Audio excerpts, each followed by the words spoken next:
everyone to another edition, a special edition of WJAB's Yo Just Checking In.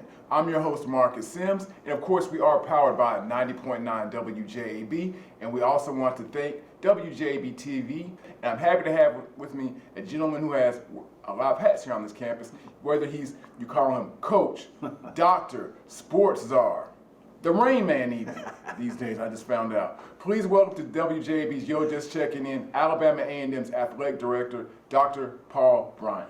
Hey, thank you. Thank you for joining us. Thank you for having me. Thank you for having me again. Again, like it's a do-over. It's like Groundhog Day for public radio or something, right? Right. We like it though. Right. We like it. So thank you so much for joining us. And how's the summer been going so far? It's going well. We really are ramping up for our seasons, and things went well this summer. And we're excited to see what's going to happen soon as school open. Right, and things are happening very, very soon here on the campus of Alabama A&M, and also just abroad in general for college, for athletics. So we wish our student athletes all across the board a successful, great upcoming semester, right? That's right. Of course, we want our student athletes to excel, both in the classroom and on the fields, but also we want our students. We want our students to have a great experience here at Alabama A&M, and that's all 6,500 of them, or 7,000, or y'all just keep coming. Let's run them numbers up. Yeah, but we're hoping that we have a great year here at Alabama A&M. And we know we will. So, A.D. Bryant, let me ask you, first and foremost, whenever I have a guest on the show, I like to ask their origin story, their background story. Tell us a little bit about you. We already talked about our love for Strombolis. Yes. But tell us a little bit more about yourself. Well, born and raised in Dayton, Ohio, to parents, both of them are ministers. And so I'm a PK double kid. And went to school in Idaho initially, Coeur d'Alene, Idaho, and then ended up finishing at Alaska Pacific University in Anchorage, Alaska. Oh, wow. Yeah, then came back home and back home to Dayton and started working and married and got a couple of children. But I've been in athletics since day one. And so from playing it, now coaching it, now the administrator. So I've been I've been an administrator now, going in my 19th year as an athletic director. Wow. Yes. 19 years. Well, congratulations. 19 years and doing a great job here on the campus of Alabama A&M University. Thank you. So now, for the athletic director, explain what that is to everyone out there, what your duties are, what you oversee, because I'm sure a lot of people come up to you and they maybe misunderstand what your title is. If you're like me, I'm like, well, he can handle everything sports on the campus. Right. But what is an athletic director? Well, I can handle everything sports on the campus. So I do. Athletic director is actually over all sports at the institution. It's a role that has evolved from being a PE teacher to an athletic director. Now it's more business, and so we look at athletics as a business, and so part of my job is to make sure our business endeavor is being effective and efficient. And so that's really the role of an athletic director. And did you see yourself very early on in your career saying that this was a role I was going to take on, the athletic director? No, I really wanted to be an NBA player or an NBA coach. Okay. And then I didn't. I said, well, you know what? How about if I hire the players and hire the coaches? There you go. So then I chose that. Okay, makes sense. So you're doing a great job here on the Hill as AD. Now, one of the things when going over your bio and doing some background information on you, because I went in and background checked you. Okay. Well, your involvement and it seems love for historically black colleges, HBCUs. Talk about the importance of HBCUs, especially in your career path that you've been on. Right. I think I didn't develop that until later on, and I saw the passion that I was putting into my job once I started working at HBCUs, because I was able to help people that looked like me and to see the gratitude that they had once they completed their task and some of their goals. Then I said, this is the route that I want to take, and so that's what I've been focusing on, making sure that our HBCUs are as relevant as any other institution. And so that's why I have this passion for HBCUs. Now, when you came to the campus of Alabama A&M, was steeped in such rich history in athletics and academics and so many things, and how huge it is in this community. What were some of your goals? When you came in, you said, these are things that I want to achieve, I want to look at, maybe overhaul, tweak. What were some of the goals that A.D. Bryant had? Well, initially, on surface, I always have goals. I always have things I want to do. But it was important for me to listen. So coming in the door, I had to listen to my staff and hear what they have been trying to do and the things that they wanted to do. Because in a sense, I mean, I'm working for them. And so once I got their goals and some of the things that they wanted to accomplish, that really honed in on my goals. And then I kind of defined mine a little bit to fit theirs. Because remember, we're here to make student-centered decisions. And I told all of them, if their goals were not student-centered, then we would not do them. And then once they start coming in, then that is how I shaped my goals for this department. And it seems as if since you've been involved here on the campus of Alabama A&M, what I appreciate is not only your involvement with getting feedback from the faculty and staff, but also your interaction with the students, and also how you really embraced what's going on in our rich community as well. Yes, absolutely. Because, well, three things. Our faculty and staff, if we didn't have them, if we were not entwined with them, then we couldn't get things done. Right. Of course, our students, we're here for them. And so we have to remember that everything we do is for our students. And then the community, they're the ones who support us. And so those three pillars are the three that I did focus on to make sure that we were addressing the needs of those three pillars. There are a lot of things that have happened the past, since we've last talked, and stuff is always happening. Of course, we want to encourage everyone to also go to the website AAMU Sports for more information. Follow them on Facebook, Instagram, the Twitter, and all that. A lot of great information that comes out. One of the things, can you give our listeners and viewers any athletics task force updates? Yes, sure.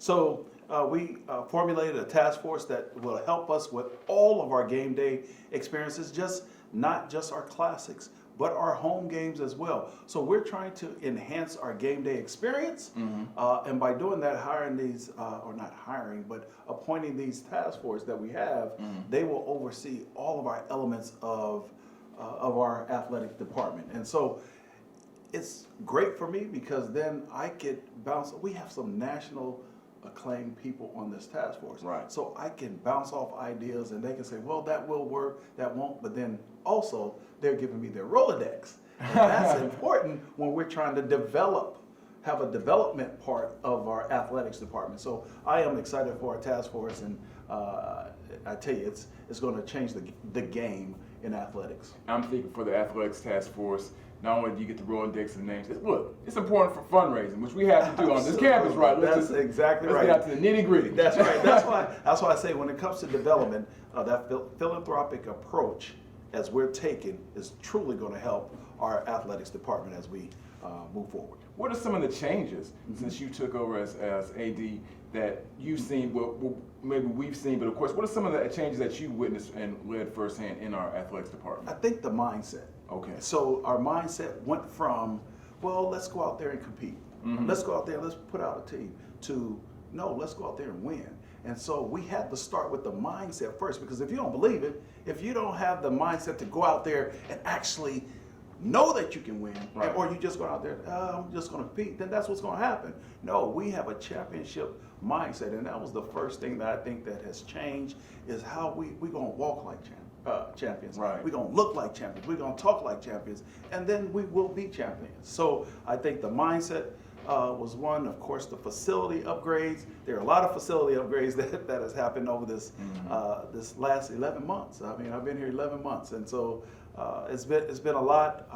Some personnel has changed, and but overall, I think we're trending in the right direction. As they say, if you're looking to get a stock, Alabama A&M is the stock to buy, because we're trending up. That's right, definitely. And if you're just tuning into 90.9 WJAB, I'm your host, Marcus Sims, and this is a special edition of Yo Just Checking In, where we like to let people know what's happening on the campus, community, and in the Tennessee Valley with the movers and shakers who are making a difference in our area. And sitting next to me right now is Alabama A&M Athletic Director, Dr. Paul Bryant. Gotta make sure I get the doctor in as well. You know, you earned that title. I did. Right. But you know, for me, I love it. I'm not big on titles. It's just about my work. Amongst all the titles, they call you coach. They coach. Right. They call me clown. They call me everything. Rain Man. They call him the Rain Man too, ladies and gentlemen. If you don't know, just ask him one day. And one of the things when you were talking about the changes and the adjustments, I have to salute you all in the athletic department for how you all have really engaged and really pushed what I'm seeing now on social media. Yes. It's really just exploded under, I'll say it's under your watch, what you've been doing. Your segments that you record are high energy. Like if you don't need a cup of coffee, just watch his 2-minute bites and then you'll wake up definitely. So that was important, right? To embrace what's going on in social media on Facebook, Instagram, Twitter, and TikTok, and all those Absolutely. areas, right? We had to utilize that. So we look at how can we be effective? How can we get our message out? And most people are on Twitter, Facebook, on all the social medias. So it was important that we were out there telling our story. We don't need someone else telling our story. So we're going to tell our story, and I think it was so important. Remember, we're trying to recruit young men and young women to come to Alabama A&M. So we need to reach them where they are. I always say, we don't need to act like 18 to 23-year-olds, but we got to think like them. And that's how we reach them. And so it was important for us to do that. And not only that part, but we're doing a newspaper, TV, we're doing it all so that everyone could hear our message. And you're doing a great job, as I said before, doing some great numbers on social media. And they're fun. These are fun things, too, because as you said, you're reaching a younger audience. You have older audience that are laughing, clicking likes, sharing. So a great, great thing, especially in this digital age that we sit there and we use all the platforms that are out there. Dr. Bryant, I asked you this in our previous interview. Your favorite book. What is Dr. Paul Bryant's favorite book? Well, I'm going to see if you still remember. Now, I remember what you told me. Oh, you remember? Okay, let's see if you still stick firm with it. No, 48 Laws of Power. The 48 Laws of Power by Robert Greene. Now, let me say this.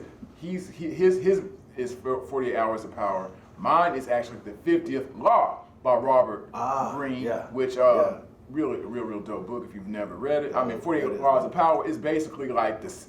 It's like the predecessor of this book. Now, what is the best piece of career advice that you've received? Of course, you've been involved with athletics, as you mentioned, darn near your whole life. Yes. Coaching and men, and now AD. Yes. What's a couple pieces of career advice someone has given you? Always be humble in your approach. And that was something given to me early on. No matter what level you are, always be humble in your approach and your responses. And so that's what I try to be. Okay. Yep. Now, what role, when taking Alabama A&M's position as athletic director, does your family have? Like, and, as you found out about the position, it was open and the position was offered to you. What role does family play in your career? They play a huge role. And in fact, my daughter is the assistant women's basketball coach at the University of Alabama, Birmingham. Okay. So she's been there now for about 9 or 10 years. And so it was important. And she has 2 little ones that are just near and dear to me. So I have 2 grandchildren, and they're twins. And so being able to get close to them, it was a no-brainer. But about 6 or 7 years ago, I was at another institution, and we played here. And that day, I told the then AD, I said, "Oh, you lucky. I would love to be at Alabama A&M." And that's a true story. I told him, I would love to be at Alabama A&M. I think I manifested. The second law of power, ladies and gentlemen, speak it into existence. But he is here doing a great job here on the campus of Alabama A&M. Dr. Bryant, we're just moments. We're just like the calendar's rolling. We're checking off days. For the students are starting to come back. The band's back. The students are starting to check back into dorms. Athletic teams are coming back. I saw things on social media. The soccer teams practicing. I'm sure football team, if I'm correct, they're back as well. Volleyball. Can you tell us, I know this is a broad question, but give us a fall preview of what we can expect as far as football, volleyball, and all, if you don't mind. So, yes, our fall sports, they set the precedence for the entire year. So we put a little pressure on them. That's soccer, volleyball, cross country, football. We say, listen, you guys go out and be successful, be champions. Now we will follow, but we need you to set the precedence. And that's a little pressure on them, but they have taken the mindset to want to do that. And so this fall, you're going to see just some great teams from all 4 of the ones that I just mentioned. Please come out and support them because they are working hard. They're in and they're working hard to be the champions so that Alabama A&M can be looked at as the champion and the premier athletic, and we want to be the premier in the SWAC, but beyond the SWAC. but then continue to be the #1 institution in America.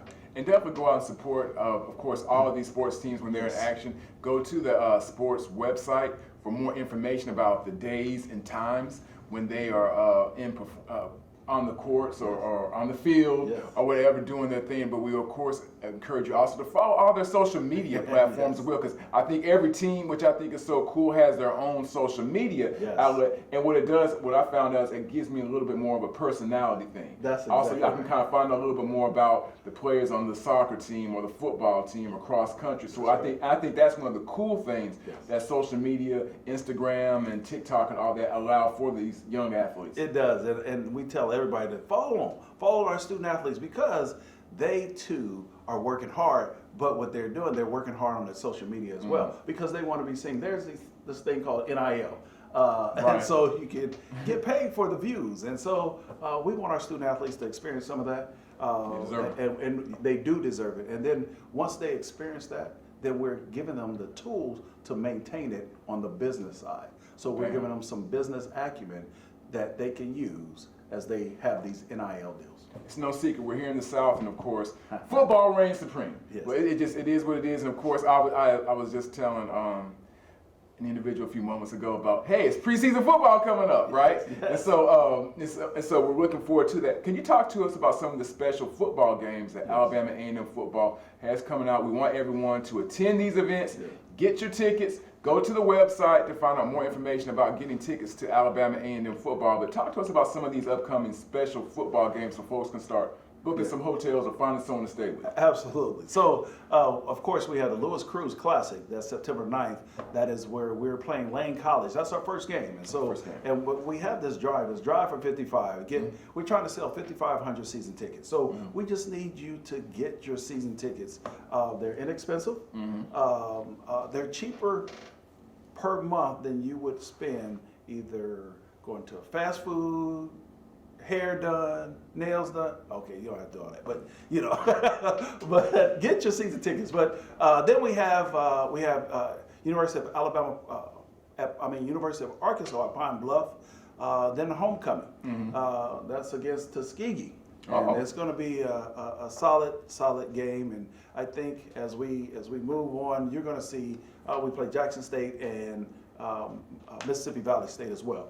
But those are our 5 home games. But you're going to see an exciting team. You're going to have a fantastic event. So it's not just the football game, it's the event. And so we want you to go home and say, oh, I can't wait to get back to Alabama A&M football game.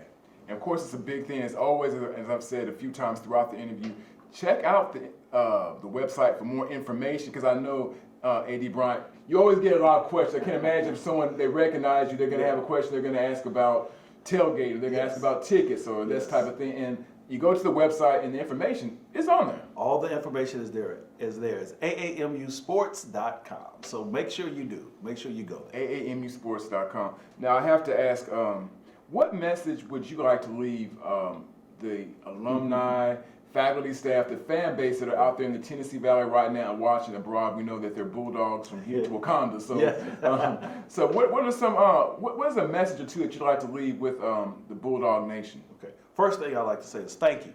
Thank you for giving me the opportunity to lead the Bulldog Nation. And the next thing is the support. Support all sports. We are every student athlete that we have over 400 student athletes, and they all are working hard. But we need you to come out and support. I promise you that we're going to do our part, but we need you to do your part too. We're going to make sure that you're proud to be a Bulldog. And Bulldog Nation, as I always say, go Bulldogs. Roof. that was pretty Roof. Oh, You got roof. oh, that was a British one. I gave. Give the website one more time where they can check you out. Check us out at AAMUsports.com. And also, I forgot to mention now, the segment that you record that I see on Instagram, am I correct? That's at Bulldog Bite? The Bulldog Bite. The Bulldog, look, like I said before, if you haven't checked out the Bulldog Bite on Instagram, it's just like, count that as your cup of coffee. Big energy, whoever's producing that for you does a great job. It looks like it's real fun. And those are my students. That is produced by our students, and that's another thing that we try to do is get the students involved in doing the social media. Again, they know what they want to hear and they know what they want to see, and so that's what they're doing. So it's done by our students. Jordan Norsworthy. Last, anything else that we missed out that we need to touch on? No, I really, again, I Rain Man. appreciate you. I appreciate you all allowing me the opportunity to share our vision and share just who we are in the athletics department. Awesome. Thank you all for tuning in for this edition of WJAB's You're Just Checking In.